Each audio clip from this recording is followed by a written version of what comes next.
Hello everyone, welcome to my channel. अगर आप channel पर न्यू हो तो चैनल को सब्सक्राइब करना मत भूलिएगा। तो चलिए हम ब्राइड ऑफ सेकंड प्रिंस के नेक्स्ट पार्ट को शुरू करते हैं। प्रिंस वांगजी और विंग की शादी हो गई थी।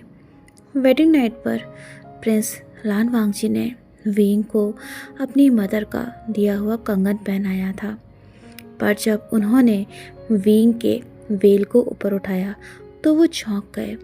विंग को लगा था कि प्रिंस वांगजी उसके साथ जो उनकी मुलाकात हुई थी जंगल में उसे भूल गए होंगे, लेकिन ऐसा नहीं हुआ।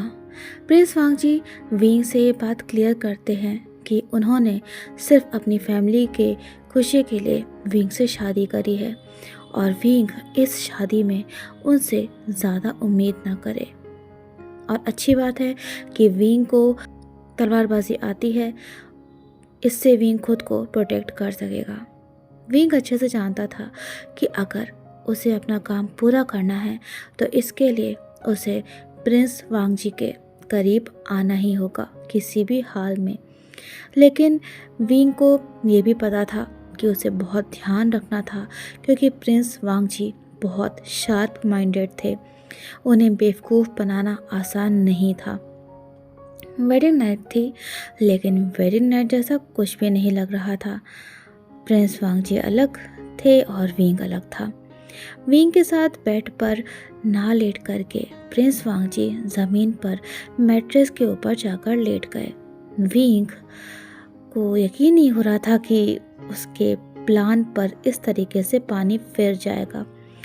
विंग प्रिंस वांगजी को देखे जा रहा था।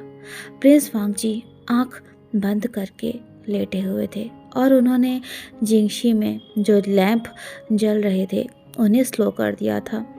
एक बार भी उन्होंने यानी कि प्रिंस वांगजी ने विंग की तरफ नहीं देखा और विंग इधर वांगजी को ही देखे जा रहा था। विंग कितनी देर तक बेड पर बैठा रहा। वो काफ़ी सारी चीज़ें सोच रहा था। वो मन में बोला, ऐसे तो मैं कभी अपना काम पूरा करके यहाँ से जा ही नहीं पाऊँगा। मेरा मेन मकसद तो वही है ना कि मुझे प्रिंस वांगजी को रास्ते से हटाना है। नहीं, मैं ऐसे नहीं हार मान सकता। मैं हार नहीं मानूंगा। प्रिंस वांगजी मेरे करीब नहीं आ रहे हैं तो क्या, मैं तो उनके करीब जा ही सकता हूँ। आधी रात का वक्त था। प्रिंस वांगजी जिनका हर काम वक्त पर ही होता था, न एक मिनट इधर न एक मिनट उधर, हर चीज़ बिल्कुल टाइम पर। और आज भी यही हुआ था। आज भी प्रिंस वांगजी अपने समय यानी कि रात 9 बजे सो गए थे, लेकिन आज रात उन्हें नींद लेने में सही से नींद नहीं आ रही थी। शायद एक न्यू पर्सन उनके जिंगशी में था, इसलिए प्रिंस वांगजी की हल्की हल्की आंख ओपन होने लगी थी। चारों तरफ अंधेरा था, सिर्फ एक नाइट लैंप चल रहा था। तभी प्रिंस वांगजी एकदम से फ्रीज हो गए जब उन्हें कुछ महसूस हुआ।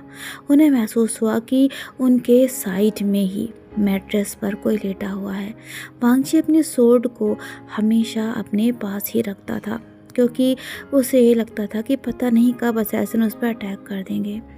वांगजी ने अपने सोर्ड को उठाने के लिए अपने हाथ को साइड में किया, लेकिन ये क्या, वहाँ तो सोर्ड थी नहीं।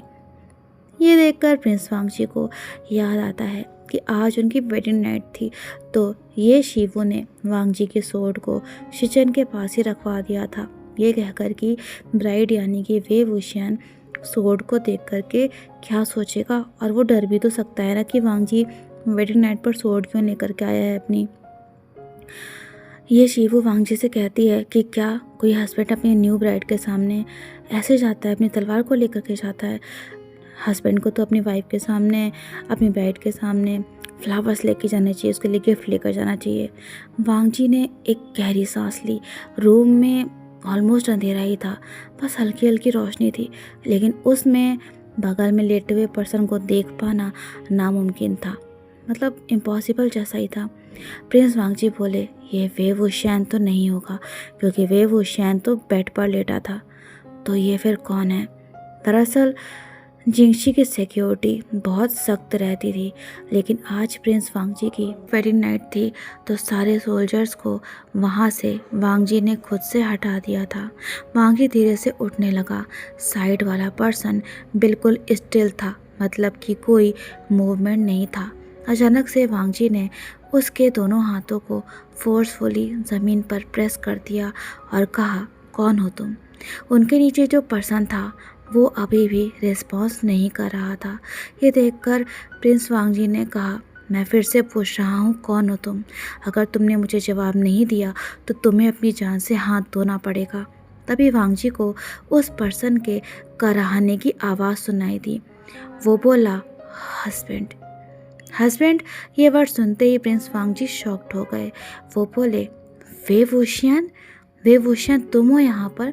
तो नीचे लेटा हुआ पर्सन, जो कि रियल में वे वुशियन ही था, वो दर्द से कराहते हुए बोला, हस्बैंड मुझे दर्द हो रहा है।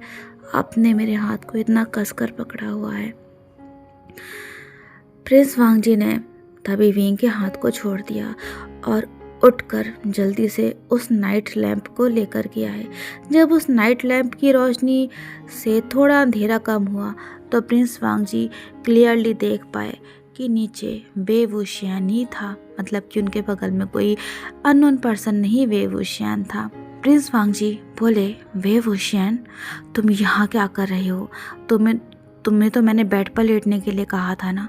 तभी विंग ने प्रिंस वांगजी की नेक के अराउंड अपने हैंड्स को रैप किया और उन्हें अपने करीब खींचते हुए कहा, हस्बैंड आप मेरे साथ बेड पर क्यों नहीं लेटे? हाँ, मैंने कुछ गलत कर दिया था क्या? विंग था तो, लेकिन वो विंग की तरह एक्ट नहीं कर रहा था। प्रिंस वांगजी अपने आप को विंग से दूर करने की कोशिश कर रहे थे। तभी विंग, जिसकी हाफ आइज ओपन थी, ऐसा लग रहा था कि जैसे वो अपने सेंसेस में नहीं था। विंग कहता है, बोलिए ना हस्बैंड, आपने ऐसा क्यों कहा कि मैं आपसे कोई उम्मीद ना रखूं इस रिश्ते में? आपको तो पता होना चाहिए ना कि शादी का मतलब यही होता है कि हस्बैंड और वाइफ एक दूसरे का ख्याल रखते हैं। प्रिंस वांगजी ने कहा, वे वुशियन तुम ये सब क्या बोल रहे हो? कैसी बातें कर रहे हो? मुझे जाने दो। तभी वे वुशियन कहता है, मुझे वे वुशियन कह के मत बुलाओ, मुझे विंग कह के बुलाओ। मेरी शिजे और मेरे पेरेंट्स प्यार से मुझे विंग कह करके ही बुलाते थे, तो आप भी हस्बैंड, आपको भी मुझे विंग कहकर ही बुलाना होगा। प्रिंस वांगजी कहते हैं, वे वुशियन लगता है कि तुम अपने सेंसेस में नहीं हो। जाओ, जाकर बेड पर लेटो, हम कल बात करेंगे। अभी तुम अपने सेंसेस में नहीं हो और मैं तुमसे इस वक्त कोई भी बात नहीं करना चाहता हूँ। हाँ, समझ में आ रहा ना तुम्हें?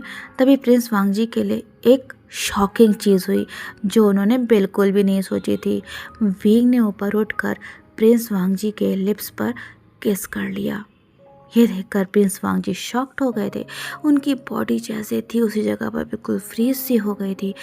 उस नाइट लैंप की रोशनी में प्रिंस वांगजी और विंग एक दूसरे का चेहरा साफ साफ देख सकते थे।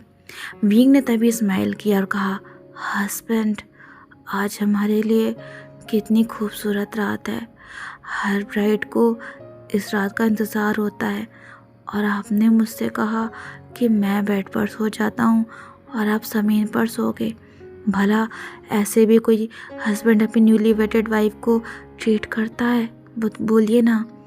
प्रिंस वांगजी बोलना तो बहुत कुछ चाह रहे थे और कई सारे सवाल भी चल रहे थे उनके माइंड में, लेकिन उनके लिप्स बिल्कुल मूव ही नहीं कर पा रहे थे या मूव करना ही भूल गए थे। तभी विंग ने अपने हाथ से वांगजी के गाल को टच करते हुए कहा, हस्बैंड, आप चुप क्यों हो? क्या आज रात आप ऐसे ही बीत जाने दोगे? कितनी स्पेशल रात है हमारे लिए। विंग अपने ओमेगा फेरामोन्स रिलीज करने लगा था, जिसने वांगजी की हार्ट बीट को तेज़ कर दिया था और उसकी बॉडी हॉट होने लगी थी।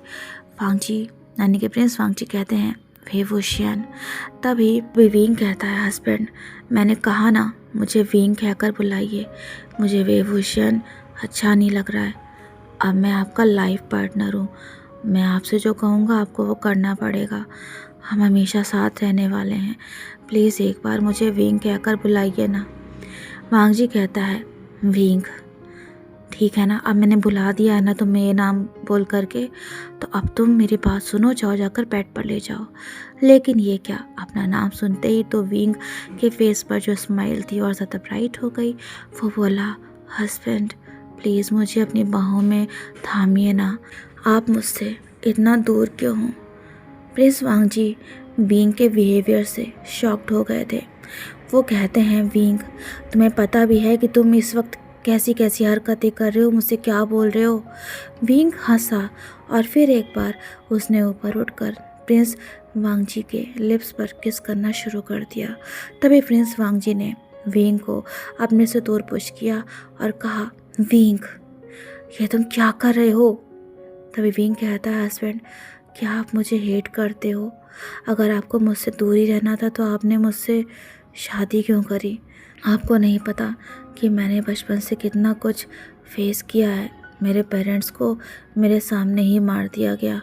अंकल जियांग ने मुझे अपने घर में रहने के लिए जगह दी, तो आंटी यू मुझे पसंद नहीं करती थी, हर बात पे मुझे डांटती थी, लेकिन फिर भी मैं हमेशा मुस्कुराता रहता था क्योंकि मेरी शिजे चैंग और अंकल जियांग का मेरा उदास रहना अच्छा नहीं लगता था। हस्बैंड मेरे विलेज में सब लोग कहते थे कि एक ओमेगा को उसका अल्फ़ा हमेशा प्रोटेक्ट करता है, उससे प्यार करता है और उसकी केयर करता है। हस्बैंड आप तो मेरे अल्फ़ा हो ना, तो फिर क्यों आप मुझे अपने से दूर कर रहे हो। विंग की आंखों से आंसू बहने लगे थे। उस नाइट लैम्प की रोशनी में वांग जी उन्हें क्लियरली देख सकता था, लेकिन उसे समझ नहीं आ रहा था कि वो कैसे विंग को कंफर्ट करे, क्योंकि जब प्रिंस वांग जी की मदर की डेथ हुई थी उनके सामने ही, उस पल से प्रिंस वांग जी इमोशनलेस हो गए थे। उन्हें किसी के आंसुओं से या दर्द से कोई फ़र्क नहीं पड़ता था, लेकिन आज कुछ अलग फीलिंग थी, वो कुछ अलग फील कर रहे थे। विंग कहता है, हस्बैंड आपसे शादी करने के लिए मुझे कितनी सारी ब्राइड्स से कंपटीशन करना पड़ा। वो तो मुझे तलवारबाजी और आर्चरी आती थी, वरना मेरी जगह तो कोई और होता ना। और फिर भी आपने मुझसे कहा कि मैं शादी में आपसे ज़्यादा उम्मीद ना रखूं। हस्बैंड अगर आप ही मेरे नहीं होगे तो मेरा इस पैलेस में, इस लैंड किंगडम में रहने का क्या फ़ायदा, क्या मतलब। और वैसे भी मैं यहाँ एक मकसद से आया हूँ जो मुझे। लेकिन तभी विंग ने अपने लिप्स पर फिंगर रखी और कहा, विंग ये राज तुम किसी से नहीं बता सकते हो। विंग कुछ सेकंड्स पहले उदास हो गया था, लेकिन फिर से वो स्माइल करने लगा था। प्रिंस वांग जी कहते हैं, विंग तुम कौन से राज की बात कर रहे हो, तुम किस काम के लिए यहाँ आए हो। तभी विंग कहता है, हस्बैंड प्लीज़ मुझे थामिए ना अपनी बाहों में, प्लीज़ ना। विंग के ओमेगा फेरामोन्स और ज़्यादा स्ट्रांग होते जा रहे थे। उसकी वजह से प्रिंस वांग जी, जो कि हमेशा काम और कंपोस्ट रहते थे, वो आज खुद को रोक ही नहीं पा रहे थे। ओमेगा फेरामोन्स किसी अल्फ़ा के लिए एक स्वीट सेंट जैसे होते हैं। जितना ज़्यादा स्ट्रॉन्ग ओमेगा फेरामोन्स होता चला जाता है, उतना ही स्ट्रॉन्ग वो स्वीट सेंट होती जाती है, और किसी अल्फ़ा के लिए इस स्वीट सेंट से खुद को दूर रख पाना नामुमकिन होता था। और इस समय सेम यही हाल प्रिंस वांग जी का था। विंग का उनकी बॉडी पर हर एक टच वांग जी को अराउस्ट करते रहा था। तभी विंग ने वांग जी के हाथ को पकड़ा और अपने सीने पर रखते हुए कहा, हस्बैंड देखिए ना मेरी हार्ट बीट कितनी तेज़ है। प्रिंस वांग जी कहते हैं, विंग रुक जाओ, शायद तुम्हें होश नहीं है कि तुम क्या कर रहे हो, कल सुबह तुम इसके लिए अफसोस करोगे। ये सुनते ही विंग ने वांग जी के हाथ पर किस किया और कहा, हस्बैंड मुझे पता है कि मैं क्या कर रहा हूँ, आप मेरे हस्बैंड हो, आज हमारी वेडिंग नाइट है, तो मैं बस आपसे प्यार करना चाहता हूँ। प्रिंस वांग जी ने विंग के नज़दीक जाके स्निफ किया तो उन्हें कुछ अजीब सा महसूस हुआ। उन्हें विंग के ओमेगा फेरामोन्स के साथ साथ एक अलग तरह की स्वीट सेंट का एहसास हो रहा था। वांग जी ने विंग की आंखों में देखा और कहा, विंग मेरी तरफ देखो। विंग प्रिंस वांग जी की आंखों में देखने की जगह स्माइल करता जा रहा था। तभी वांग जी ने विंग को धीरे से झकझोरा और कहा, विंग मेरी तरफ देखो, क्या तुमने मैरिज सेरेमनी के बाद कोई चीज़ खाई थी या फिर कोई ड्रिंक? तभी विंग वांग जी को अपने करीब लाते हुए कहता है, हस्बैंड क्या आपको नहीं पता कि एक और रिचुअल होता है आपके लैंड किंगडम में? न्यूली वेड ब्राइड और ग्रूम को एक दूसरे को अपने हाथ से सैफरन मिल्क पिलाना पड़ता है, तब जाके उनकी मैरिज रिचुअल्स कंप्लीट होते हैं। वांग जी कहता है, सैफरन मिल्क, ये क्या है? विंग तुम्हें किसने इस रिचुअल के बारे में बताया? मेरा मतलब है यहाँ जिंगशी में कौन उसे यानी कि सैफरन मिल्क को लेकर आया था? ये सुनकर विंग हंसा और बोला, वो ना मुझे, मैं नहीं बताऊंगा आपको, नहीं तो आप गुस्सा हो जाओगे, गुस्सा करोगे उस पर, और उस पर्सन ने मुझे मना किया है। आपने क्यों नहीं किया उस रिचुअल को फॉलो? तो वांग जी कहता है, विंग ऐसा कोई रिचुअल नहीं है हमलैंड्स का। विंग कहता है, हस्बैंड 2 ग्लास में सैफरन मिल्क रखा हुआ था बेड के साइड में। ये सुनते ही वांग जी को याद आता है कि उसने 2 ग्लास देखे थे, लेकिन उसने ये नहीं देखा था कि उनमें है क्या। तभी विंग कहता है, हस्बैंड ना आपने खुद सैफरन मिल्क पिया और ना मुझे पिलाया, वो वेस्ट हो जाते तो मैंने दोनों ही गिलास को पी लिया।